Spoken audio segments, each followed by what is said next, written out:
Apocalipsis capítulo 12 en sus Biblias, por favor. La semana pasada vimos que en este capítulo es un enfoque del papel de Israel dentro de la tribulación. 7 años de la tribulación, ¿no? Pero se enfoca especialmente en la segunda mitad de la tribulación.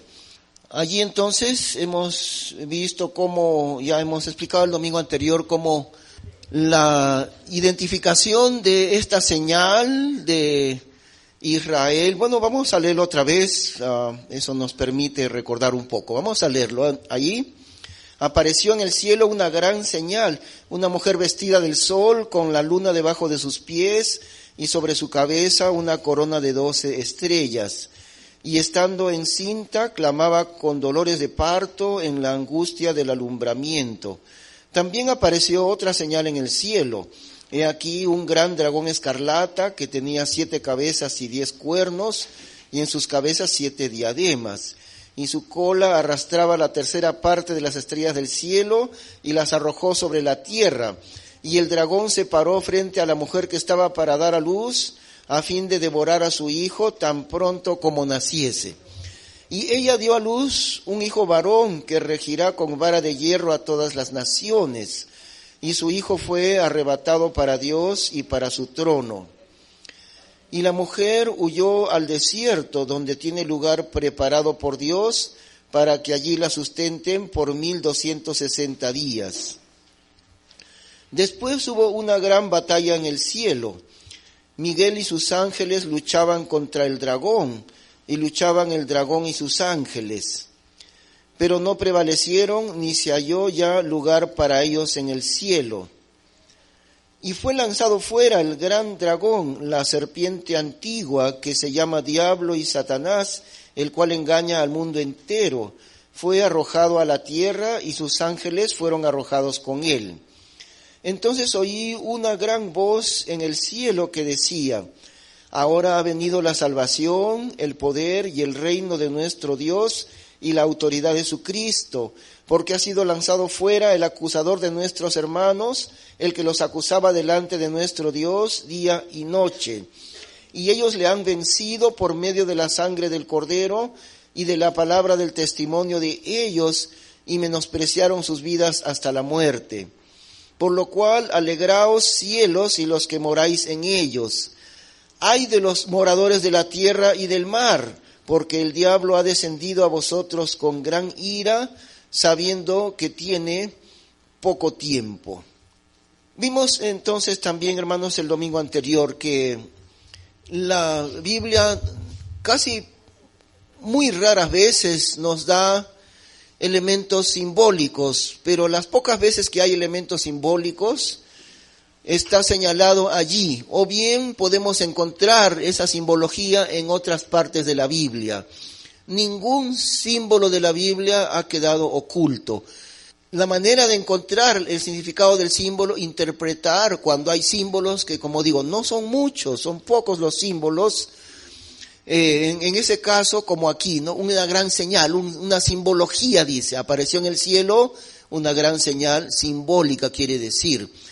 Y el significado no lo pone aquí en este versículo porque ya está el significado en otra parte de la Biblia. Y como sabemos, toda la Biblia está estrechamente interconectada, ¿no? Encontramos en Génesis que el sueño de José, cuando José tuvo un sueño, y él veía en su sueño la luna, el sol y 12 estrellas.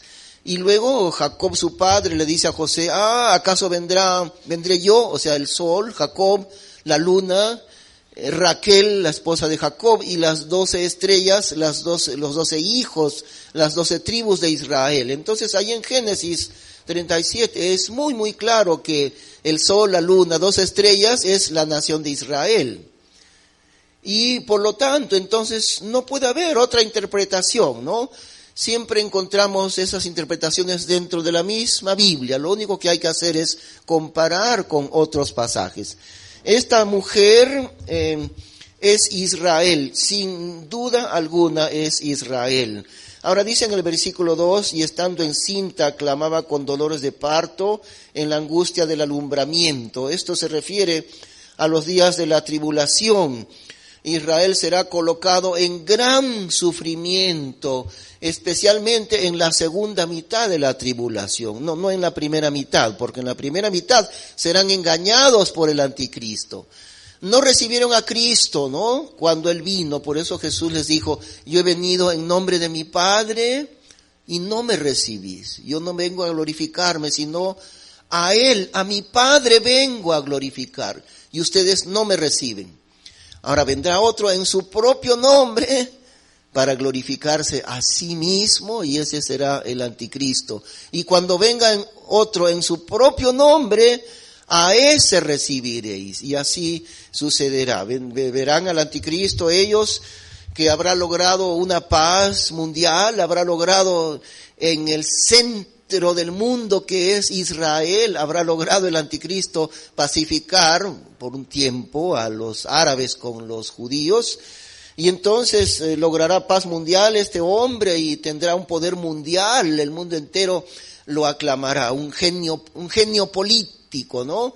En el mundo, y Israel recibirá, aquí nuestro Mesías, van a decir ellos, aquí está nuestro Salvador, nuestro Mesías, y serán engañados totalmente. El anticristo hará un pacto con Israel, pero a los 3 años y medio el anticristo quebrantará su pacto y se mostrará como él realmente es, enemigo de Dios y enemigo del pueblo de Dios. Siempre, a mí me intriga, me cautiva, ¿cómo es esto? Siempre que una nación o un grupo de personas, siempre que son enemigos de Dios, siempre también son enemigos del pueblo de Dios, que es Israel.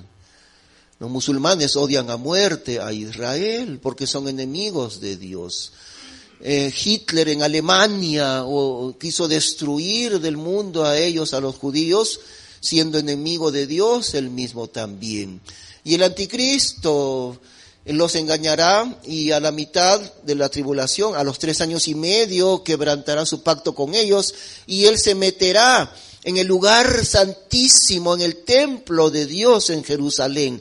Allí se pondrá él, lo que la Biblia le llama la abominación desoladora, así le llama la Escritura, ¿no? La abominación desoladora, metiéndose el anticristo, un hombre, y dentro del lugar santísimo de Dios, y diciendo, adórenme a mí, yo soy Dios, ahora el mundo me tiene que adorar. Abominación. Cuando eso suceda, entonces, a partir de ese acontecimiento que el anticristo se meterá en el lugar santo de Dios, allí vendrán los terribles castigos de Dios, que son la segunda mitad de la tribulación, a partir del anticristo que se meta en el lugar santísimo. Y también ya vimos el domingo anterior en Mateo 24, ya no lo buscaremos, pero ahí dice en Mateo que el Señor Jesús lo repite, ¿no? Por tanto, cuando veáis en el lugar santo la abominación desoladora de que habló el profeta Daniel, y entre paréntesis dice, el que lee entienda, cuando vean ustedes que el anticristo se meta para hacerse adorar como Dios a la mitad de la tribulación, entonces el que esté en Judea huya a los montes, no regrese a su casa para tomar nada. El que esté en el campo inmediatamente escape, que nadie vuelva a tomar ni siquiera su capa para abrigarse, corran, escapen. Y eso vimos en el libro de Zacarías, recuerdan, el domingo anterior. Las 2 terceras partes del pueblo judío morirán. Las 2 terceras partes, ¿no? La mayor parte. Si son 15 millones los judíos en aquel momento, ¿cuántos morirán? Morirán 10 millones y solamente quedarán sobrevivientes 5 millones. Eso sucederá, ahí dice en el libro de Zacarías, ¿no?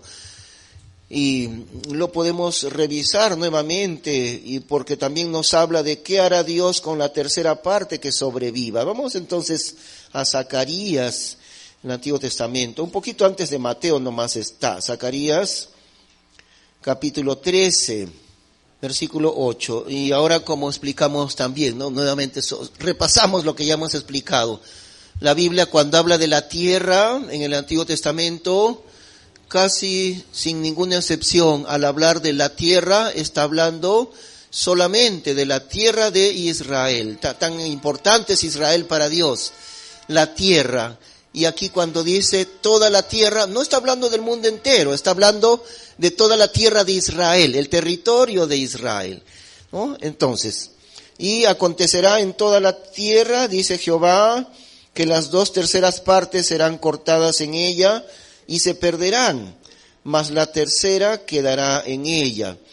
Y meteré en el fuego a la 3/4 parte, y los fundiré como se funde la plata, y los probaré como se prueba el oro.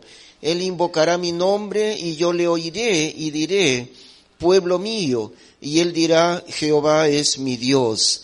La 3/4 parte de Israel, ese pequeño grupo sobreviviente, Dios lo pondrá en el fuego de la tribulación. El anticristo los perseguirá grandemente. Por eso la huida será tan terrible, ¿no? Cuando venga la abominación desoladora, el anticristo metiéndose en el lugar de Dios. Allí, en ese día, dice el Señor, escapen, escapen.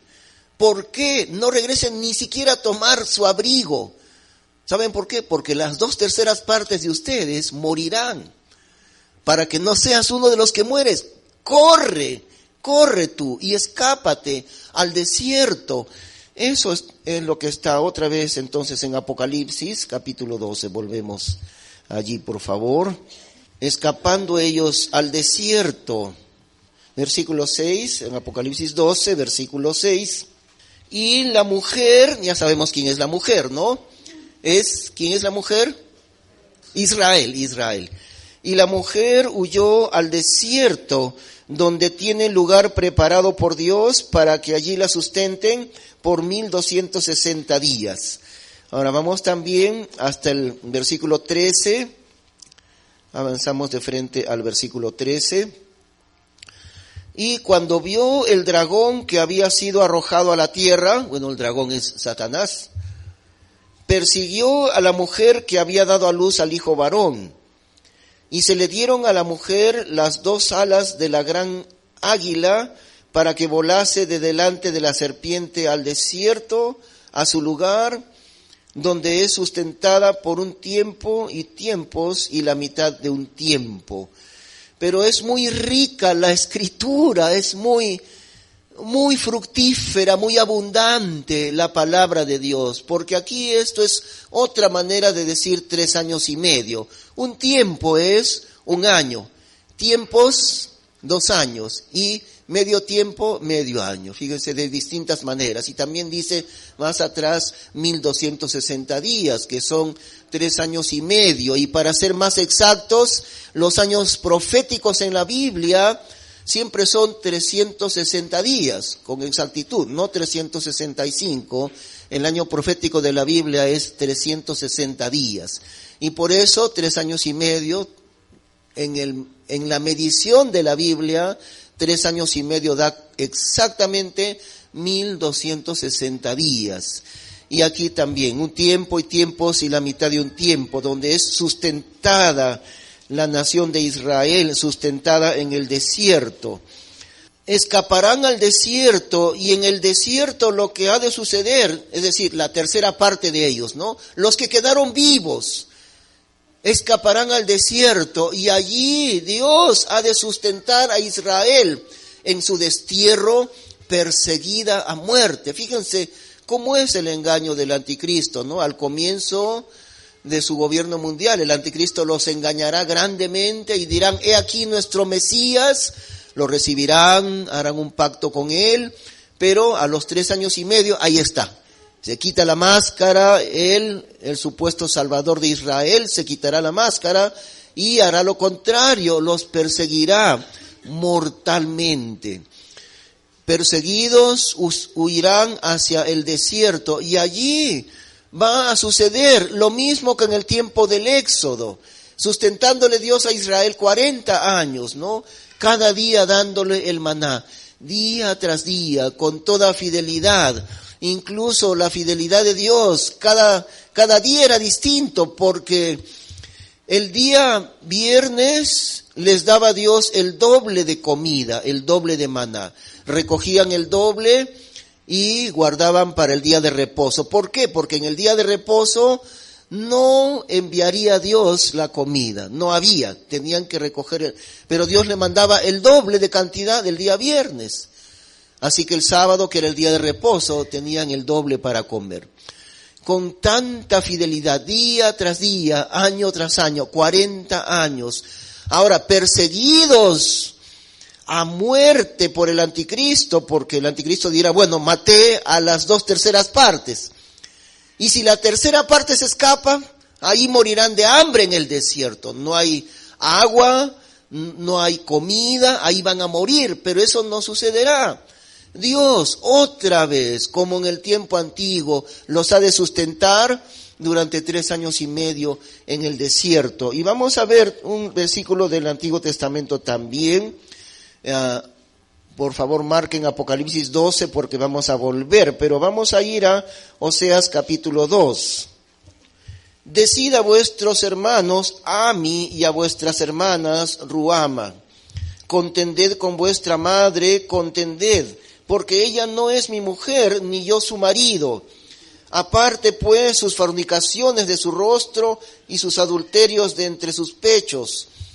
No sea que yo la despoje y desnude, la ponga como el día en que nació, la haga como un desierto, la deje como tierra seca y la mate de sed.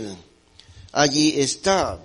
Está hablando justamente de lo que ha de suceder en la tribulación. No sea que yo la despoje y desnude, la ponga como el día en que nació, la haga como un desierto, la deje como tierra seca y la mate de sed. Ni tendré misericordia de sus hijos, porque son hijos de prostitución, porque su madre se prostituyó. Está hablando de Israel en el tiempo antiguo. La que los dio a luz se deshonró, porque dijo, iré tras mis amantes que me dan mi pan y mi agua, mi lana y mi lino, mi aceite y mi bebida. Por tanto, he aquí yo rodearé de espinos su camino y la cercaré con seto y no hallará sus caminos. Seguirá a sus amantes y no los alcanzará, los buscará y no los hallará. Entonces dirá, iré y me volveré a mi primer marido, porque mejor me iba entonces que ahora. Y ella no reconoció que yo le daba el trigo, el vino y el aceite, y que le multipliqué la plata y el oro que ofrecían a Baal. Por tanto, yo volveré y tomaré mi trigo a su tiempo y mi vino a su sazón, y quitaré mi lana y mi lino que había dado para cubrir su desnudez. Y ahora descubriré yo su locura delante de los ojos de sus amantes, y nadie la librará de mi mano. Haré cesar todo su gozo, sus fiestas, sus nuevas lunas y sus días de reposo, y todas sus festividades. Y haré talar sus vides y sus higueras, de las cuales dijo, mi salario son, salario que me han dado mis amantes. Y las reduciré a un matorral, y las comerán las bestias del campo.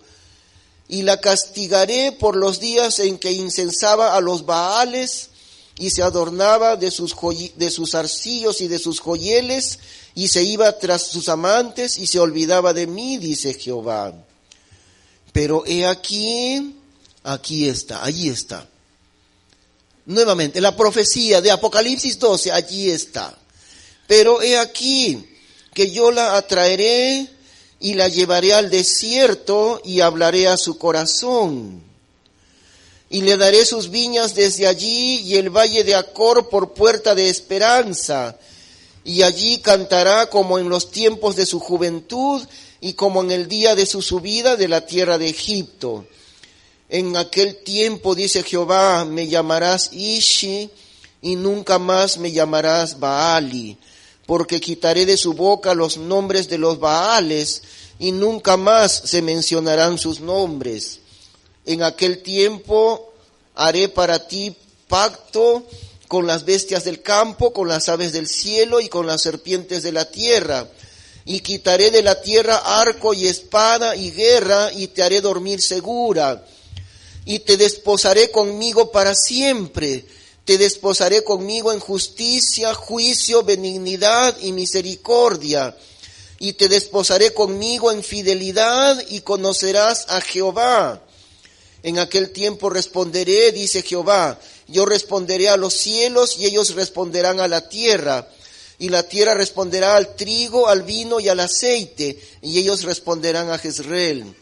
Y la sembraré para mí en la tierra, y tendré misericordia de Lo-ruhama, y diré a Lo-ammi, tú eres pueblo mío, y él dirá, Dios mío.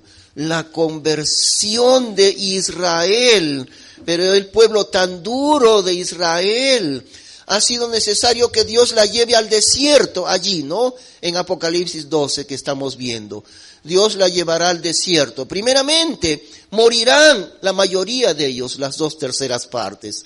Y la pequeña tercera parte que sobreviva, hemos leído en Zacarías, dice, los meteré en el fuego y los probaré como se prueba el oro y como se prueba la plata. Se funde el oro, se funde la plata y salen las escorias, salen las impurezas y queda el oro purificado y la plata también. Eso hará Dios con su amado pueblo Israel.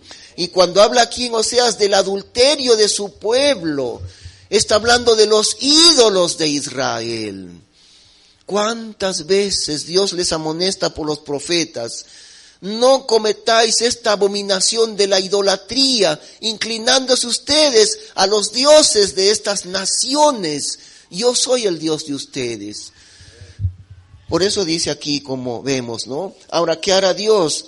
La llevaré al desierto, dice entonces, versículo 14, otra vez, pero he aquí que yo la atraeré y la llevaré al desierto y hablaré a su corazón. Miren ese proceso que hace Dios para la conversión de su pueblo endurecido por el pecado. Primero Dios destruye a las 2/3 partes de su pueblo. ¿Por qué lo hace Dios? ¿Es tan cruel Dios? Dios es Dios. Muchas cosas no entendemos completamente de lo que Dios hace. Lo que sí entendemos, Él es Dios. Él es infinitamente más sabio y más justo y más misericordioso que nosotros. No entendemos varias cosas de lo que hace Dios, pero sí entendemos quién es Él y que podemos confiar completamente en nuestro Dios. Dios hará morir a las 2/3 partes de su pueblo Israel. Y luego con la tercera parte que queda, Dios los meterá en el fuego de la tribulación, llevándolos al desierto. Y aquí dice en Oseas capítulo 2, pero he aquí que yo la llevaré al desierto, la atraeré y la llevaré al desierto y hablaré a su corazón. Debido a no haber entendido tanto tiempo Israel la obediencia a su marido, a su Dios, al Señor. Ahora entonces Dios la mete en el fuego del sufrimiento con el fin de hablar a su corazón. Con el fin de volver de su corazón de piedra un corazón de carne. ¿Cuántas personas han experimentado esto? Han tenido que atravesar sufrimientos grandes para luego darse cuenta que ese sufrimiento había sido causado por la mano de Dios, con el fin de llevarnos personalmente a nosotros a buscar al Señor. Si tú buscas a Dios de tu propio corazón, no sucederá esto, porque has abierto tu corazón a la obediencia al Señor. Pero a veces Dios tiene que usar el sufrimiento. Dios no hace eso, con su iglesia no hace esto. ¿Qué hace Dios con su iglesia? Antes que comience la tribulación, Dios se la lleva al cielo para que la iglesia no atraviese la tribulación. Porque la iglesia ya ha sido perdonada por su Dios. Por eso, Dios no castiga a aquel a quien ya ha perdonado. La iglesia del Señor, obediente a los ojos de Dios, no somos tan obedientes, pero Dios dice que somos santos a sus ojos. Así que Dios nos llevará antes que se desate la tribulación en el mundo, ¿no? Pero el que queda aquí es el otro pueblo de Dios, Israel, desobediente por siglos enteros. Y Dios, para enseñarle a obedecer, la quebranta con sufrimiento a él, a Israel, a su pueblo. Y luego le habla a su corazón. En ese sufrimiento de 3 años y medio en el desierto, le habla a su corazón. ¿Saben cómo le habla? Dios le va a decir, aquí estás tú, Israel, mi pueblo. El anticristo te ha querido destruir y estás aquí. Y el anticristo dirá, ya no podrán más, ahí en el desierto, sin alimento y sin agua. Pero ¿sabes qué, Israel? Yo te sustentaré día tras día, igual que en el Éxodo, dándote el maná cada día. Aquí en el desierto yo te voy a sustentar. Yo te doy alimento y yo te doy agua durante estos 3 años y medio. Esa es la manera como Israel entenderá, metido en el horno de aflicción, pero Dios allí, alimentándole, sustentándole cada día. Y así por fin entenderá el pueblo de Israel lo que es el amor de Dios, por fin. Otra vez vamos entonces a Apocalipsis capítulo 12. Y allí vamos entonces leyendo la parte que sigue, ¿no? Versículo 13, Apocalipsis 12, versículo 13. Y cuando vio el dragón que había sido arrojado a la tierra, persiguió a la mujer que había dado a luz al hijo varón. Este hijo varón es el Señor Jesús. Y se le dieron a la mujer las 2 alas de la gran águila para que volase de delante de la serpiente al desierto, a su lugar, donde es sustentada por un tiempo y tiempos y la mitad de un tiempo, 3 años y medio. Las 2 alas de la gran águila. No sabemos a qué se refiere eso, pero tal vez se refiere a los artefactos aéreos, ¿no? Los helicópteros y tal vez algo relacionado con eso para que escape, como decimos, ¿no? El anticristo se meterá en el lugar de Dios y la Biblia le llama a eso la abominación desoladora, metiéndose él en el lugar santísimo y diciendo que la tierra me adore a mí. Yo soy Dios y me tienen que adorar. Cuando eso suceda, la ira de Dios terrible se descargará sobre el mundo. Además, si bien es cierto, la ira de Dios no es contra Israel, fíjense, ¿no? Hay una distinción. Dios descargará su ira sobre el mundo pecador, pero no sobre su pueblo Israel. Dios está castigando a Israel, pero con una finalidad especial, metiéndolo en el horno de aflicción para quebrantar su corazón, para hablar a su corazón y para que su corazón aprenda a ser obediente esos 3 años y medio. Y el anticristo perseguirá a la mujer allí hasta el desierto. Y sucede lo que está aquí, versículo 15. Y la serpiente arrojó de su boca tras la mujer agua como un río para que fuese arrastrada por el río. Pero la tierra ayudó a la mujer, pues la tierra abrió su boca y tragó el río que el dragón había echado de su boca. Entonces el dragón se llenó de ira contra la mujer y se fue a hacer guerra contra el resto de la descendencia de ella, los que guardan los mandamientos de Dios y tienen el testimonio de Jesucristo. Tremendos acontecimientos. Hay una inundación que va a venir allí.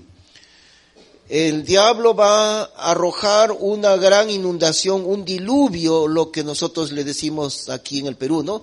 Le decimos un huaico, una tremenda inundación va a enviar, pero la tierra ayudó a la mujer, ayudó a Israel, pues la tierra abrió su boca y tragó el río que el dragón había echado de su boca.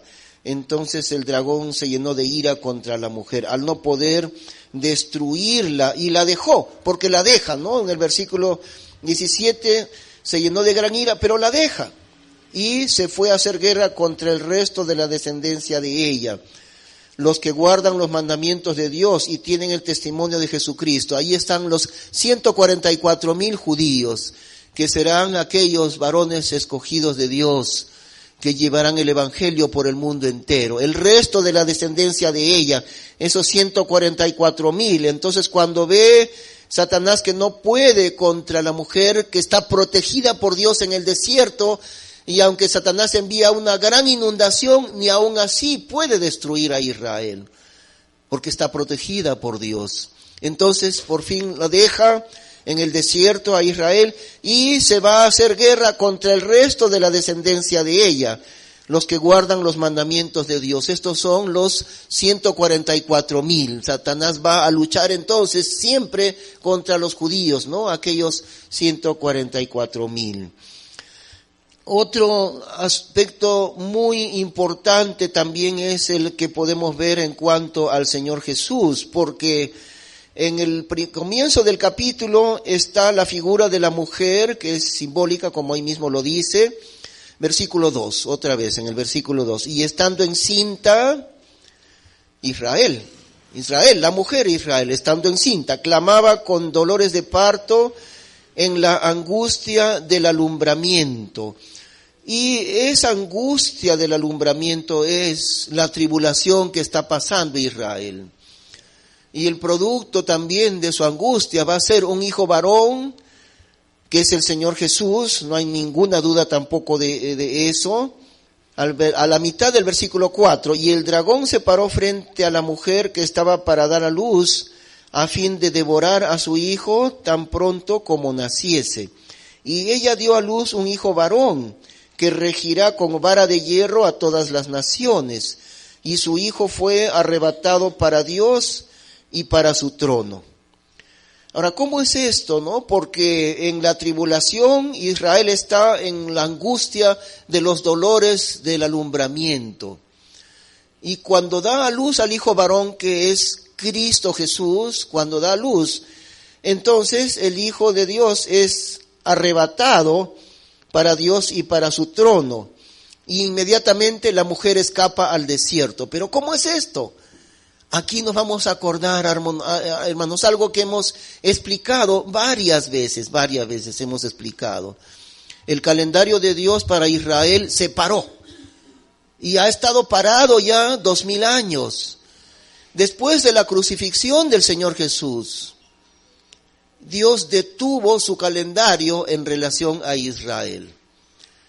Entonces, por esa razón es que cuando Israel da a luz al hijo varón, o sea, Cristo Jesús, el hijo varón es arrebatado para Dios y para su trono. Y su hijo fue arrebatado para Dios y para su trono. Es el momento en que Cristo es llevado al cielo, ¿no? Después de su resurrección, Él asciende al cielo. Es arrebatado de esta tierra en ese sentido. Y el siguiente versículo dice, y la mujer huyó al desierto. ¿Qué ha pasado? ¿Qué está pasando? 2000 años detenido el calendario de Israel. Entonces podemos leer al final del versículo 5, ¿no? Su hijo fue arrebatado para Dios y su trono. Cristo ascendió al cielo. Stop, deténgase el calendario, 2000 años al final del versículo 5. Luego de 2000 años empieza el versículo 6. Y la mujer huyó al desierto donde tiene lugar preparado por Dios. ¿Se dan cuenta? Ahí está. Porque aparentemente termina el versículo 5, el hijo varón, Cristo Jesús, es arrebatado para Dios en el cielo, e inmediatamente Israel escapa al desierto. Pero no es así. Hubo un paréntesis de 2000 años en el calendario de Israel. Y por eso, ¿no? Ahí está la explicación. Otro detalle más, no podemos explicar todo, hermanos. Algunas cosas no, ciertamente, algunas cosas no las entendemos. Pero la mayor parte de lo que está allí lo entendemos con mucha claridad. Casi todo lo podemos entender claramente. En el versículo 5 dice, y ella dio a luz un hijo varón que regirá con vara de hierro a todas las naciones. Está hablando del Señor Jesucristo, cuando Él establezca su reino en esta tierra, ¿no? Recordemos, 1000 años de su reino terrenal, no todavía su reino celestial, su reino terrenal. El Señor Jesús se sentará en el trono que a Él le corresponde en Jerusalén y establecerá su reino de justicia por 1000 años enteros. Pero después de 1000 años, su reino terrenal allí terminará, no será eterno, porque terminando recién los 1000 años, Dios ha de crear cielos nuevos y tierra nueva en los cuales mora la justicia. El cielo que existe ahora, o sea, el universo que existe ahora, contaminado por el pecado de Satanás y sus demonios, el cielo, no el cielo de Dios, el cielo del universo, que es muy grande, contaminado por Satanás, y la tierra contaminada por el pecado nuestro. Ambos, el cielo y la tierra, serán quemados por el fuego, y quemados será purificada la presencia del pecado, tanto en los cielos como en la tierra. Y esto será después que terminen los 1000 años del gobierno terrenal del Señor Jesús, ¿no? Entonces terminará el milenio, Dios quemará en fuego los cielos y la tierra para purificar del pecado y creará cielos nuevos y tierra nueva en los cuales nunca más entrará ni un solo pecado. Cielos nuevos, tierra nueva en los cuales mora la justicia. Eso dice la palabra de Dios. Y ahora sí, ¿no? Eso es después del milenio, ahora sí entonces vendrá su reino eterno. Su reino celestial, su reino eterno, que jamás terminará, eternamente reinará el Señor Jesús. Pero eso lo vamos a explicar más adelante, siguiendo el estudio de Apocalipsis. A propósito, antes que me olvide, porque me olvido, usted puede oír estos mensajes de Apocalipsis, están subidos ahí en YouTube, en el internet. Si quiere escucharlos, desde el inicio están allí. Hoy día estamos en el mensaje número 25, los anteriores allí están en el internet, usted puede oír esos mensajes de Apocalipsis. Bueno, y decíamos entonces en relación al versículo 5, ¿no? Ella dio a luz un hijo varón, Cristo Jesús, que, fíjense esas palabras, hermanos, que regirá con vara de hierro a todas las naciones. ¿Y cómo es esto? El gobierno del Señor Jesús. Él reinará con vara de hierro. El Cristo Jesús regirá con vara de hierro a todas las naciones. Ahora vamos a comparar esto con Isaías capítulo 11. Saldrá una vara del tronco de Isaí y un vástago retoñará de sus raíces. Isaí es el padre del rey David. Entonces Jesús es conocido ampliamente entre los judíos como el hijo de David, el Mesías. Entonces está hablando de Cristo, ¿no? Descendiente de Isaí, que es el padre de David. Y reposará sobre él el espíritu de Jehová, espíritu de sabiduría y de inteligencia, espíritu de consejo y de poder, espíritu de conocimiento y de temor de Jehová. Y le hará entender diligente en el temor de Jehová. No juzgará según la vista de sus ojos, ni arguirá por lo que oigan sus oídos, sino que juzgará con justicia a los pobres y arguirá con equidad por los mansos de la tierra. Y herirá la tierra con la vara de su boca, y con el espíritu de sus labios matará al impío. Y será la justicia cinto de sus lomos, y la fidelidad ceñidor de su cintura. He aquí el único rey justo que ha existido hasta el día de hoy, que nunca se ha levantado ningún rey justo como será el Señor Jesús. Pero fíjense la manera de su juicio. Y comparamos esto con lo que dice Apocalipsis. Regirá con vara de hierro a todas las naciones. La razón de ser un gobierno absoluto del Señor Jesús es la maldad del hombre. Es la maldad del hombre. Nosotros, creyentes en Él, estamos bajo su reino. Nosotros ya estamos bajo su reino. Y Él no nos rige con vara de hierro a nosotros. nos apacienta con amor. No nos gobierna con vara de hierro. ¿Saben por qué, hermanos? No es necesario que a nosotros, su iglesia, nos gobierne con vara de hierro, porque ya le hemos obedecido. No necesita aplicar justicia de hierro a su iglesia. El Señor no hace eso con los que son obedientes. ¿Con quién ejerce vara de hierro? Aquí lo dice, ¿no? Versículo 4, al final del versículo 4, y herirá la tierra, es decir, la parte de la humanidad que es todavía llena de maldad, a ellos, a los hombres perversos, a ellos, herirá la tierra con la vara de su boca y con el espíritu de sus labios matará al impío. Matará al impío. A eso se refiere la vara de hierro del Señor Jesús. Dios siempre es amoroso con el que es obediente, pero Dios hace justicia con el perverso y el malvado. Por eso dice, regirá con vara de hierro. Pero dice el versículo siguiente, versículo 5, y será la justicia cinto de sus lomos y la fidelidad ceñidor de su cintura. La rectitud.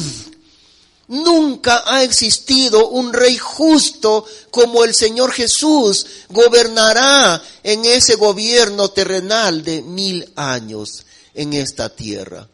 Y algo asombroso también, su reino abarcará otros aspectos que ningún reino ha abarcado. Seguimos ahí viendo, fíjense, versículo 6. Morará el lobo con el cordero, y el leopardo con el cabrito se acostará. El becerro y el león y la bestia doméstica andarán juntos, y un niño los pastoreará. La vaca y la osa pasarán, sus crías se echarán juntas, y el león como el buey comerá paja, y el niño de pecho jugará sobre la cueva del áspid, y el recién destetado extenderá su mano sobre la caverna de la víbora. No harán mal ni dañarán en todo mi santo monte, porque la tierra será llena del conocimiento de Jehová, como las aguas cubren el mar. Como las aguas cubren el mar, la palabra de Dios inundará la tierra. Pero una de las razones por las que la justicia morará en este mundo, el hombre perverso será destruido. Es necesario conocer esto que está en la Biblia. Por eso lo estudiamos. Es necesario entender la justicia de Dios. El mismo Dios que fue capaz de entregar lo más grande que Él tenía, la vida de su Hijo unigénito. Aquel que no escatimó ni a su propio Hijo, sino que lo entregó a la muerte por amor de nosotros. Aquel mismo Dios, cuya misericordia es más alta que los cielos, dice la Biblia. Aquel mismo Dios es el Dios que manda al infierno al pecador falto de arrepentimiento. Es el mismo Dios, lleno de amor y misericordia, y también lleno de justicia. Es la misma persona. Dice la Biblia, Dios es amor, pero también dice la Biblia que Dios es justicia. Y si no entendemos cuán grande es lo que Dios hace con la condenación, yo tampoco lo entiendo. Cuán grande, cuán terrible es la condenación eterna. No lo entendemos. Lo creemos, sí. Dios hace justicia en su creación por medio del infierno, donde el fuego purifica del pecado, pero no para deshacerse al quemarse, sino es una purificación eterna del pecado. Es un fuego de sufrimiento eterno de lo cual la Biblia es clarísima al decir el sufrimiento del fuego del infierno. Cuán grande es aquel Dios que es nuestro Dios. El mismo Dios que ha ejercido su misericordia más alta que los cielos sobre nosotros que hemos creído en Cristo, que hemos venido a su perdón, hemos venido a su misericordia y no solo hemos sido perdonados, sino que hemos recibido vida eterna. Y no solo hemos recibido vida eterna, sino que somos considerados la esposa del Hijo de Dios, la esposa de Cristo Jesús. Y no solo eso, sino que la iglesia del Señor juega un papel principal en los planes eternos de Dios. No hay nadie en el pasado, ni habrá en el futuro tan comparable como la obra maestra de Dios, que somos nosotros. La iglesia del Señor, la esposa de Cristo. Pero como la misma Biblia dice, ¿no? Oh profundidad de las cosas de Dios. ¿Quién puede entender tanta profundidad de Dios?